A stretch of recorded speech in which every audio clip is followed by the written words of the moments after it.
Okay. Welcome back. We're in the home stretch. Our next speaker is Dr. Connie Benson from the University of California, San Diego. You saw her yesterday on the panel. Connie has been integral in the research space of HIV, not just therapeutics for the virus, but also opportunistic infections, most notably back in the day, Mycobacterium avium complex and to some degree CMV, tuberculosis as well. So she was chair of the ACTG for many years and ran that organization extremely effectively. And she still obviously keeps up with what's new in the field. So we've asked her to give us an update on what's coming down the pike. What are the new drugs we can expect to see beyond the ones that I just sort of made up on the slide yesterday. So set us straight, please, Dr. Benson.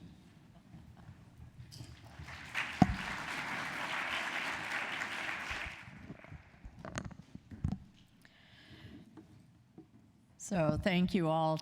Thanks to the organizers for asking me to speak on this topic again this year. These are my financial relationships, hopefully minimized as of now, and the learning objectives for this morning, or this, I guess, still morning. But I'm going to move right into the outline here. And the first thing I want to talk about is posing the question about whether there's really a need for new antiretroviral drugs. You heard a lot yesterday about the beauties of the regimens that we have available to us now and the diversity of those regimens and how well tolerated they are. I'm also going to talk about new antiretroviral drugs that are in development, a couple that have been recently approved, and use this more as a platform for talking about classes of compounds that are in development, although I'll be concentrating most of the recent findings on individual drugs. And then I'll finish by talking a little bit about what might be on the horizon.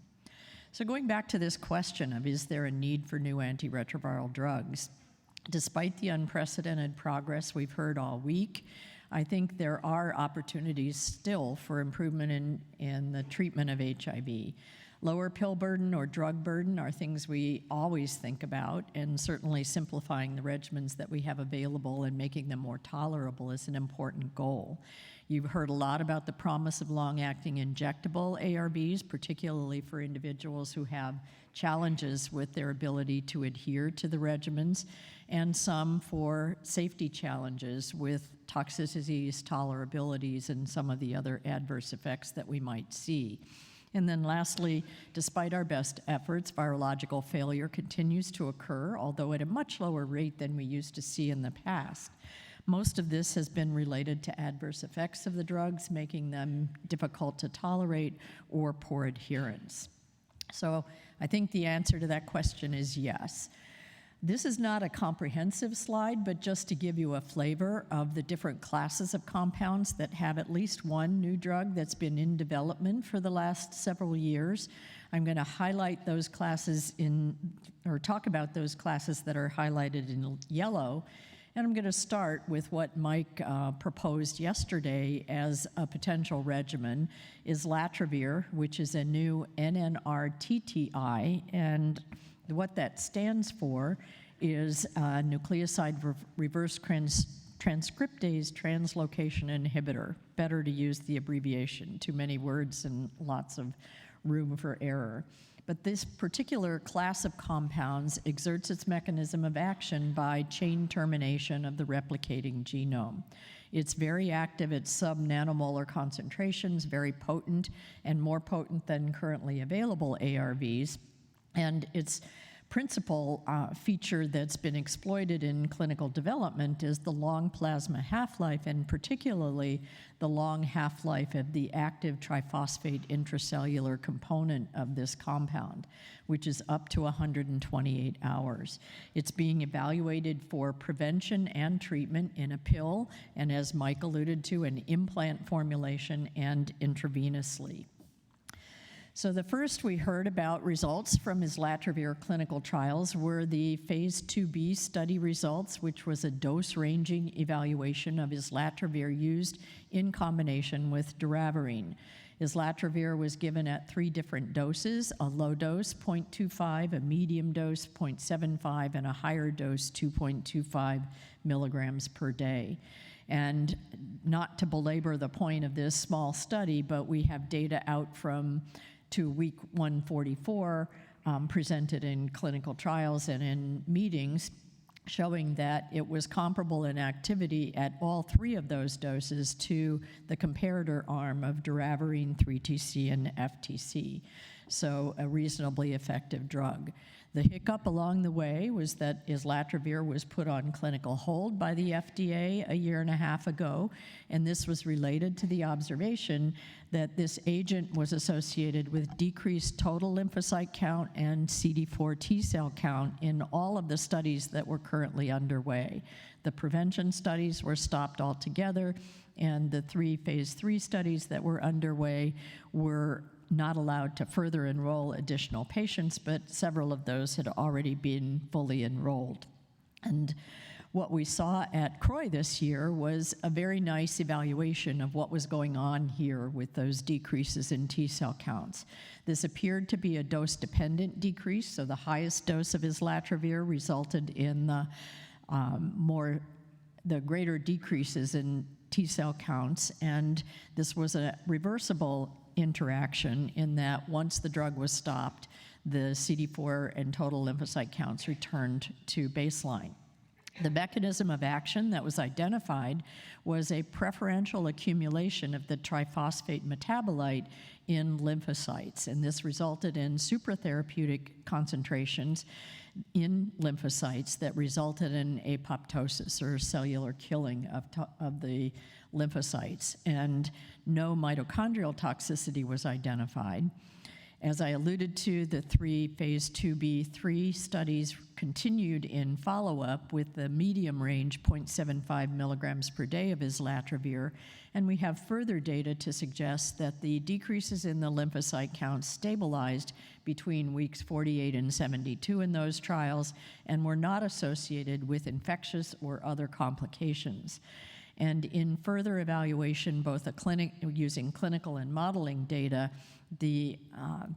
Merck was able to identify a triphosphate threshold and a clinical dose that were associated with no further risk of decrease in total lymphocyte or CD4 T cell counts, and the clinical hold was lifted and development continued. So also at CROI this year, 2 of those phase 3 clinical trials were reported in terms of their week 48 outcomes.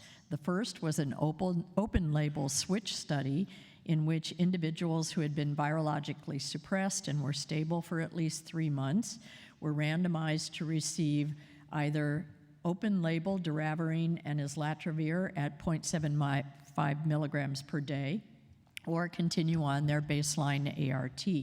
At the end of week 48, those who continued on baseline ART were transitioned to open-label doravirine and islatravir in the same dose. And these are the results. Even if you can't read the numbers, you can see visibly that there were comparable rates of virologic suppression to less than 50 copies with the doravirine islatravir arm and the comparator arm.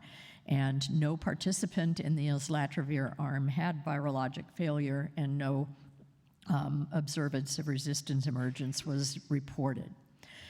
They did, however, observe reductions in CD4 T cell counts and total lymphocyte counts. And again, you can't see the numbers here, but you can see those bars and the error bars around them are not really substantial.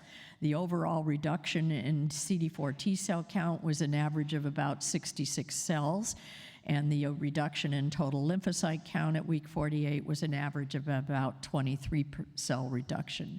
So these were considered not clinically significant by the investigators as they continued following patients on this compound.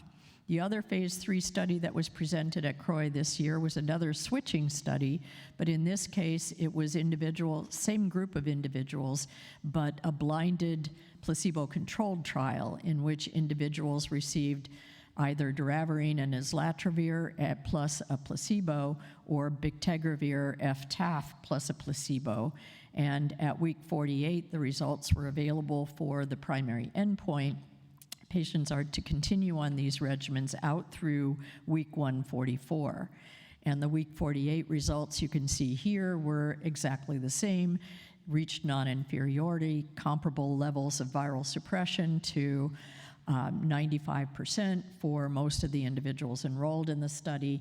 One participant on the islatravir arm did have virologic failure at week 12, but there were no resistance mutations noted and no islatravir concentrations measurable in serum, suggesting that this was an adherence problem, not a treatment failure problem. Also at the International AIDS Conference this year, the third phase 3 study had results reported as well.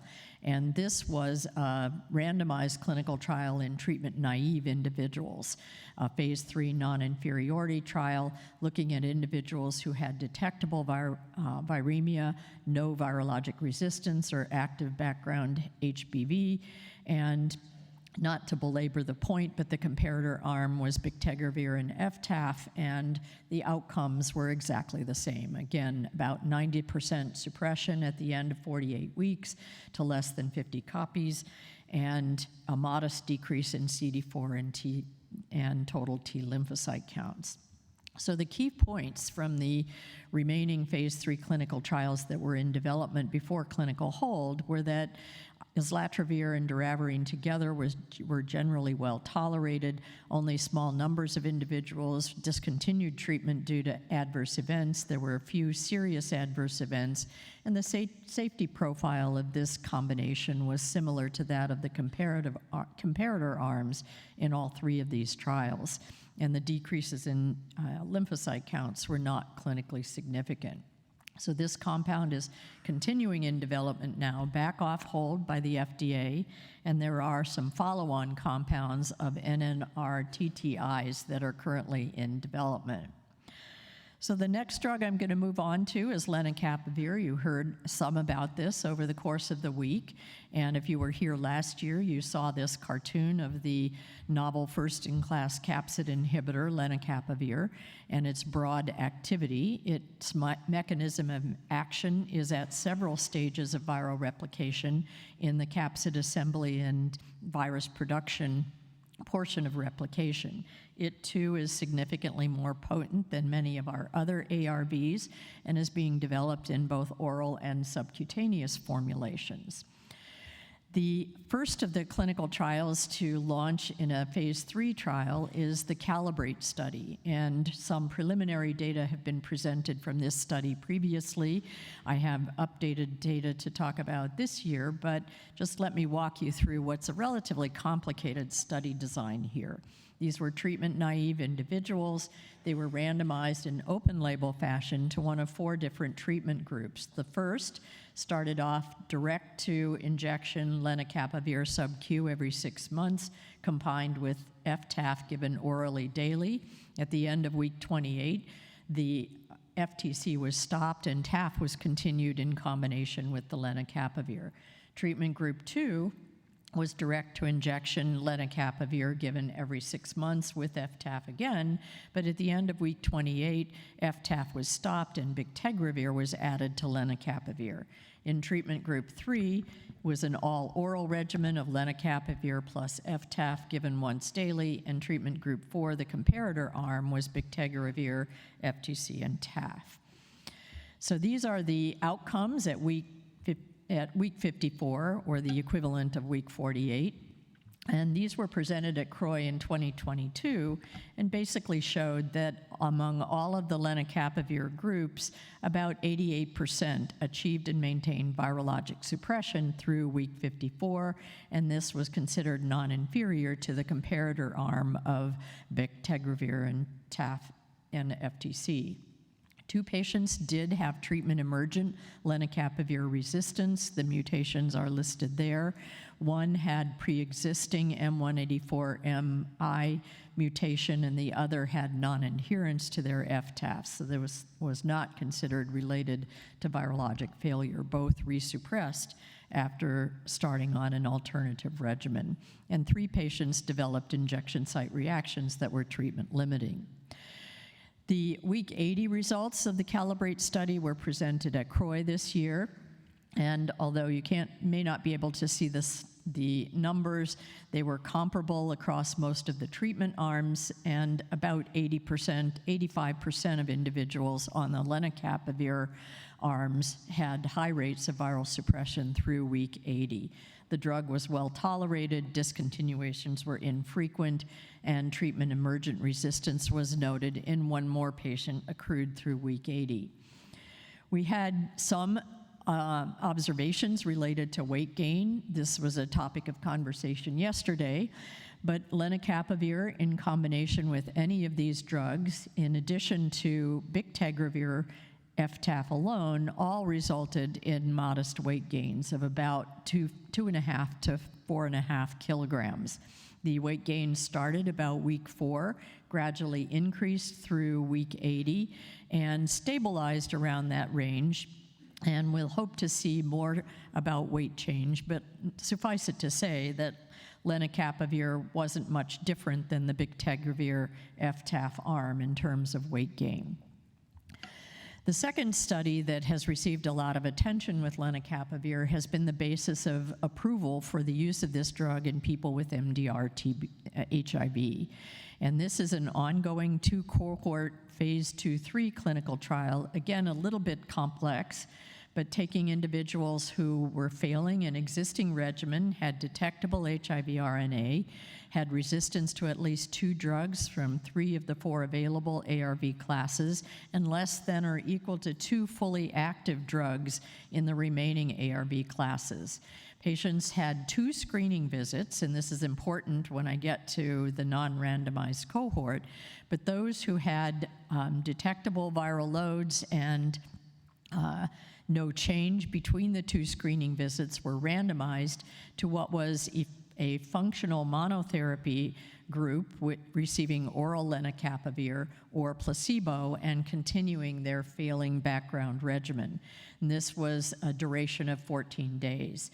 Individuals who at their second screening dose had a reduction in their HIV RNA to less than 400 copies or a decline of more than half a log were the non-randomized cohort, and they went directly on to oral lenacapavir and had their background regimen optimized with additional drugs.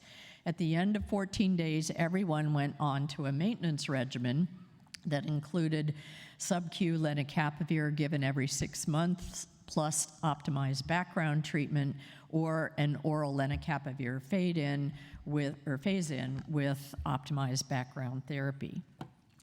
Not to belabor the baseline characteristics, they were comparable across the arms, but I only wanted to highlight one point here, and that is that nearly half of individuals had at least 2 were resistant to at least 2 drugs in all 4 major ARV classes at the time of entry, and almost 70% had at least 2 resistance mutations to integrase strand transfer inhibitors. So this was a highly drug-resistant cohort of individuals.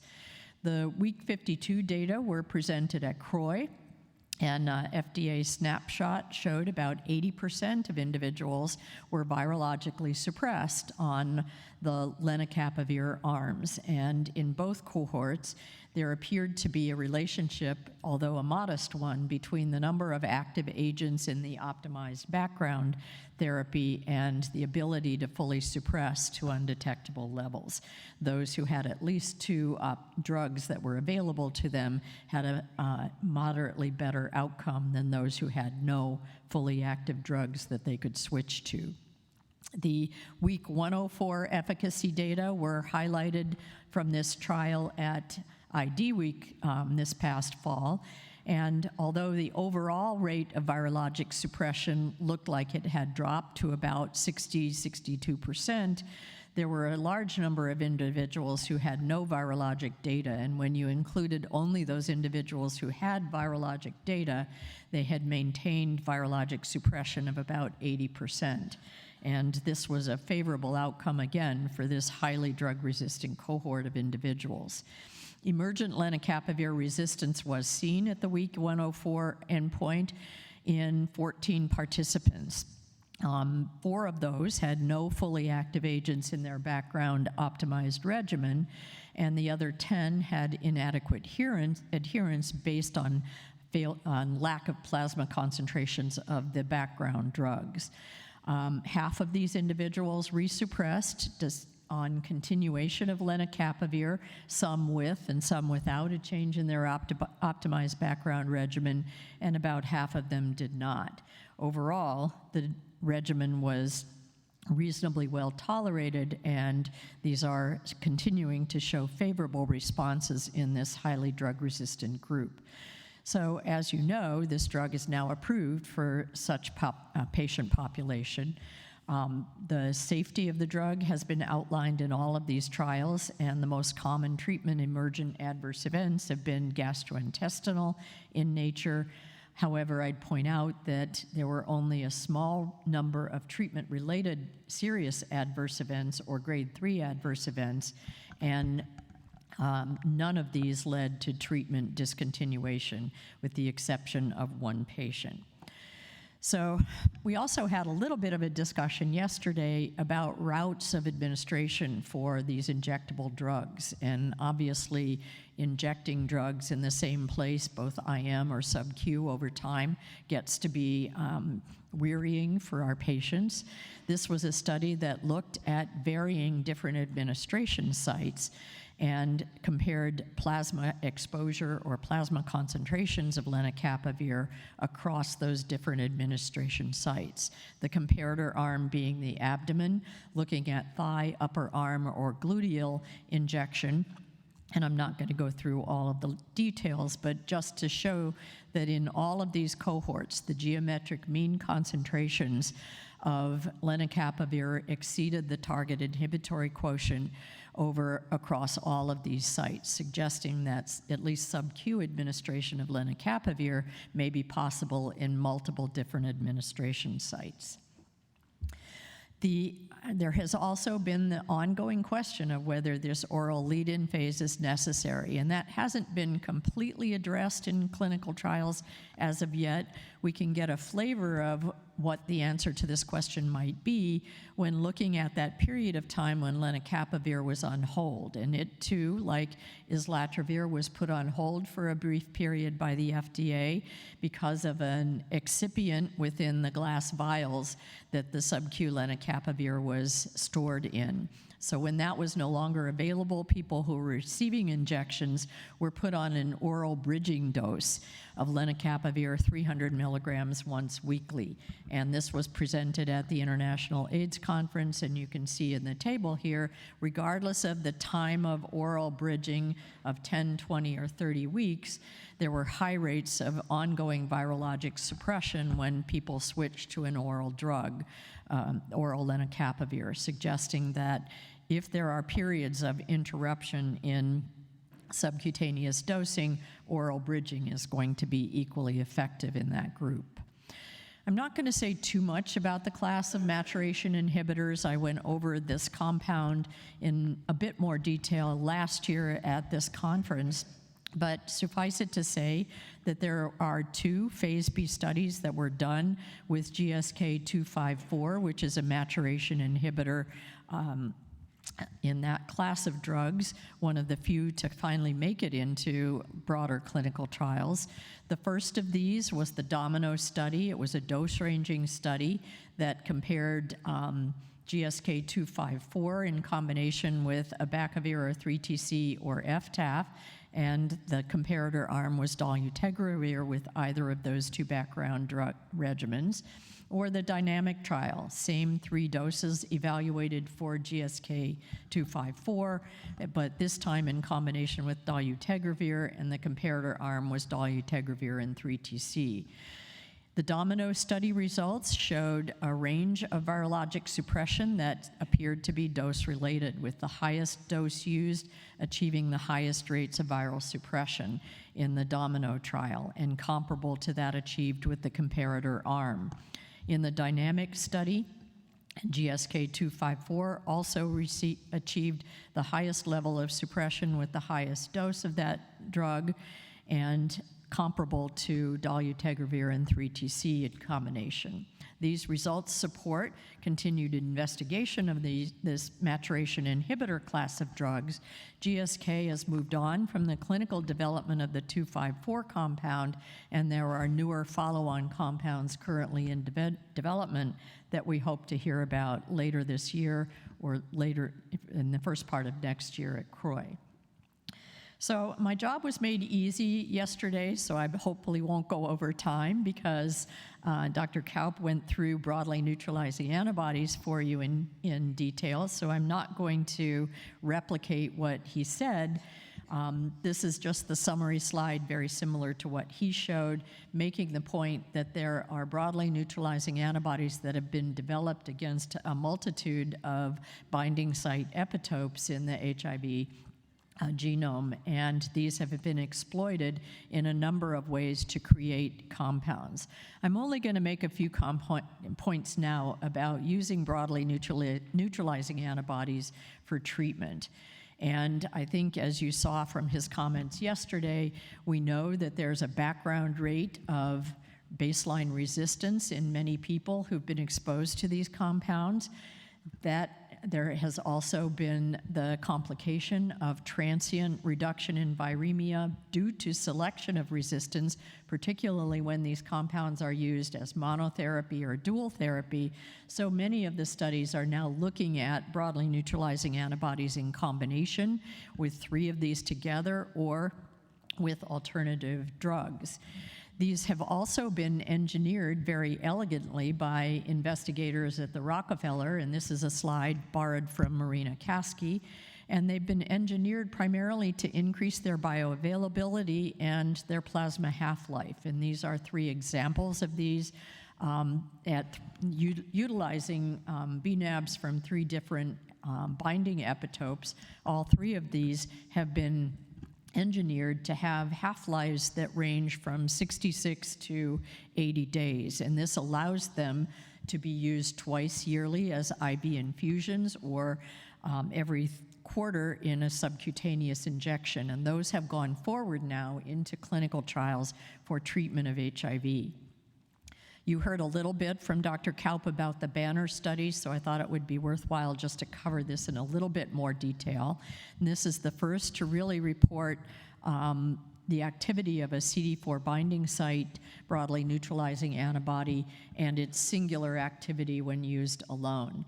And this was a study done in treatment-naive individuals. They were randomized to 2 different doses of the N6LS bNAb, a high dose of 40 milligrams per kilogram or a low dose of 4 milligrams per kilogram, and were followed after 10 days of monotherapy for rebound of virus. And those who developed rebound went on to dolutegravir and 3-TC. 13 of the 14 participants in this very small phase 1 study experienced a virologic response, and you can see here that this was a dose-dependent response, with the highest levels of viral suppression seen with the high-dose arm and the median time to viral rebound much longer with that high-dose arm. You also heard a little bit about these 2 compounds being developed by Gilead. I'm not going to attempt to pronounce them either and just use the cop-out that Dr. Kaup did and call them TAB and ZAB.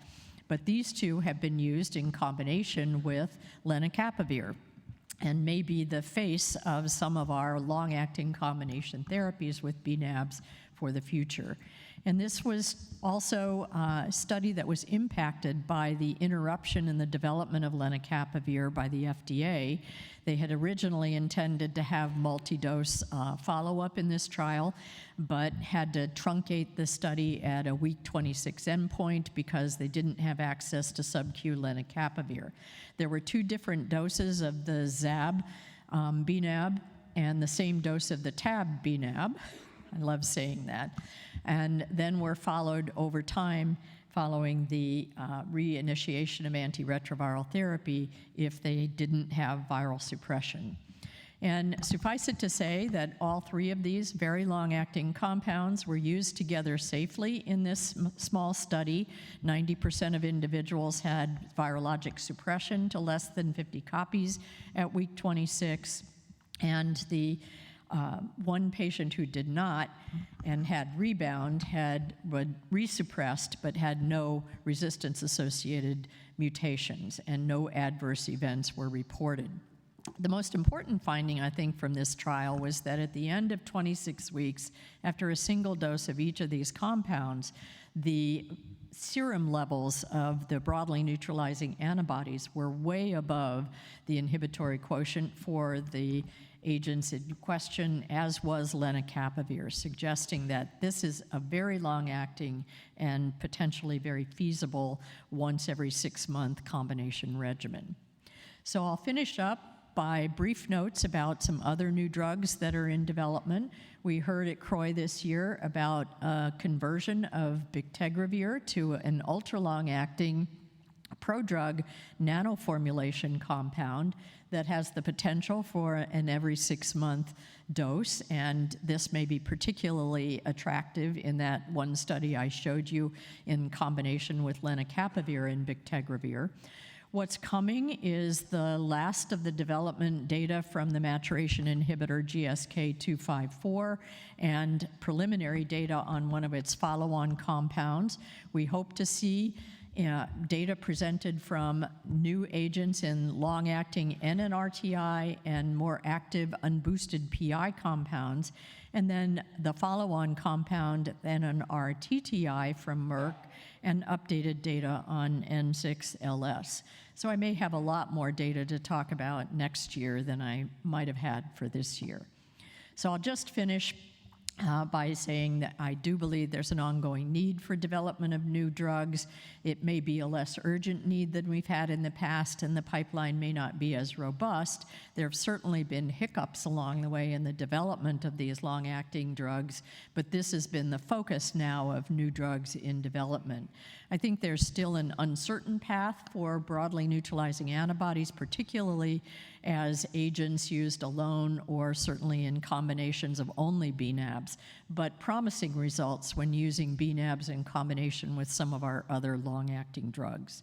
And I'll stop there.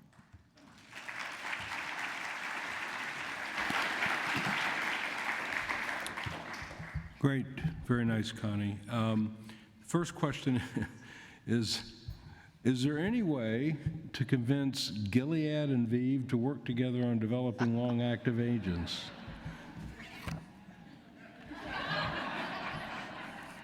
I don't know. Does anybody have any ideas about that? Well, in fairness, back in the day, when a lot of these drugs were being developed, there were collaborations that led to Absolutely. to companies working together. I was actually involved in one of the very first efforts to try and bring all of the drug companies together at the same table. We had a big meeting in Toronto with the ACTG leadership and the leadership from all of the companies that had drugs under development, because none of them were willing to combine them. And Right. we knew that we weren't going to be able to use monotherapy. And the only thing I will say from that meeting, and the takeaway I emerged from it with, is that there were more lawyers in the room than there were physicians or researchers. And I think the legal complications of having these companies work together when they're concerned about their role in that Right. drug development, I think has just resulted in at least what now seems an insurmountable challenge. Yeah, but they They were just successful. see no need Yeah. to They were collaborate. successful, yeah. So, given that, given that we're not likely to see that happen, how comfortable are you, given the number of new drugs we have and the infinite number of combinations and permutations, of just saying, if you have two potently active drugs that don't have a drug interaction with each other, that we should, how comfortable should we be with combining them, given that we'll probably never get clinical trial data to show that they are? So someone who has a rilpivirine resistance, can they take cabotegravir or lenacapavir? Well, it's interesting that you say, I was being a little too pessimistic. I think the one place we still have the opportunity to bring companies together to evaluate their drugs has actually been the ACTG network. And we've been able to get companies to provide us with drugs to do investigator-initiated clinical trials that will combine some of these things. So we have 2 clinical trials underway currently with different broadly neutralizing antibodies in combination with other drugs. And I think we will see some of that data emerge in the future. It's not going to be as robust as if the company was doing it themselves, but I think it's still an opportunity for us. To answer your question directly, though, I think we are starting to feel more comfortable doing that. And partly that is related to the fact that even in the face of what are very good drugs that have been used in HIV, the newer ones coming along know that they have to achieve, they have a high barrier to having compounds that have adverse events associated with them or adverse drug-drug interactions. So there's been a lot of attention paid in new drug development to look for compounds that don't have toxicities that would be treatment limiting or drug-drug interactions that interfere with the activity of other compounds. And I think most companies that are still in the drug development game, and those are becoming fewer and fewer over the years, as you might imagine, know that they're not going to sell their drugs unless they can use them together with other compounds. So I think we can feel reasonably comfortable if we have good phase 3 data from randomized clinical trials that have followed people carefully for the safety profile, that if we haven't identified significant drug-drug interactions or anticipate that we will identify those or adverse events, that we're less likely. I wouldn't say we've eliminated that possibility, but if you have a patient who's in real trouble and you don't have other options, I think we're in the realm where we're feeling more comfortable combining some of these drugs. Well, interestingly, at the break, a case was presented to me of a woman who has been in treatment therapy for a long time but can't take oral pills and has resistance to most things. And ordinarily, you might give injectable cabotegravir, but the ropivirine was resistant. So I suggested, well, can't swallow pills, won't take pills, perhaps combine the cabotegravir with lenacapavir. And sometimes you're sort of forced to come up with, otherwise this person's going to not make it very much longer. Yeah, and the barrier when they're still investigational is you can't do that. And there are also barriers to getting access to the drugs, to using combination if there's no data to support them. So it's not an automatic. Thanks so much for that presentation. With the effect of islatravir on the CD4s and the lymphocytes and the accumulation of the metabolite that inhibits and causes apoptosis, I would be concerned in starting patients that come to our clinic, which they still do rather advanced with those very low CD4 counts, on that type of drug, with the thinking that it may blunt the response to initial therapy. Any comments? There's no evidence that it blunts the virologic response to it, but you certainly see from the 3 phase 3 studies that I showed you, there's a blunted CD4 cell count response. So if you have somebody who's starting off very low, I would fully expect to see a blunted CD4 cell count response related to that drug.